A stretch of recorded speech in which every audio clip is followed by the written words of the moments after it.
Can you even? My God. This is what happens when you take my focaccia recipe and inject it with autumn. It's gonna be like fireworks for your taste buds, so let's just jump right into the recipe. I already had my overnight focaccia made. I made it last night and put it in the fridge. But what we're gonna do first is make the filling. Start out by adding the brown sugar, apple butter, melted butter, pumpkin spice, and salt to a bowl. Mix it up and then add in the chopped apples. Mix those up too and then set it aside. So the next thing that we're going to do is stuff the focaccia. So we're gonna put it in the pan, put it in, fold it nice. I'm gonna show you exactly what we do. First, add some oil to your pan. Then uncover your dough, release it from the bowl, and then plop it right in. Now you're just going to stretch it out a bit to get more surface area. Just be patient with it. Then once it fills most of the pan, add in the filling and spread it out nice. Now take one end and fold it over like an envelope, then do the same on the other side. Rotate the dough and then try to seal any big openings like this and then cover it. Okay, now that this is filled, it's gonna do its second rise. This one's gonna take about an hour and a half to 2 hours. I'll show you what it looks like when we get there. Okay, so now you can see that it fills up most of the pan. Now just stretch it a little bit more to get it the rest of the way. Okay, now that rise is over, we're gonna do the dimples and the topping. Combine the melted butter with the brown sugar, salt, and lemon juice. Stir in the chopped apples and then pour that over the dough and dimple that in firmly. Okay, so now that the toppings are on, we're just gonna let this rise at room temperature for like 45 minutes. During this time, you also want to set your oven to the highest temperature. So mine goes to 500, do whatever yours is. And then once we're ready to bake it, we'll drop it to 425. Okay, this is gonna go into the oven for about 30 to 40 minutes. And in the meantime, we'll make the glaze. Combine powdered sugar with some milk, vanilla extract, pumpkin spice, and a little bit of salt. Then just whisk it together. Jesus. Okay, so we are gonna remove it together.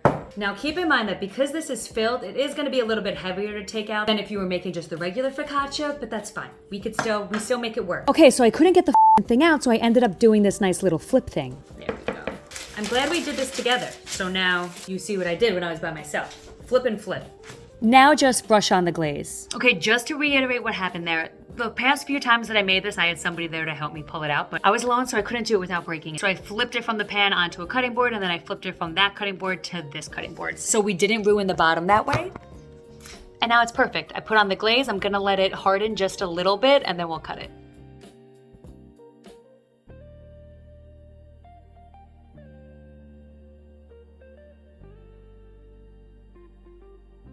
Are you kidding me? Let's take a bite. That is so good. Love you, bye.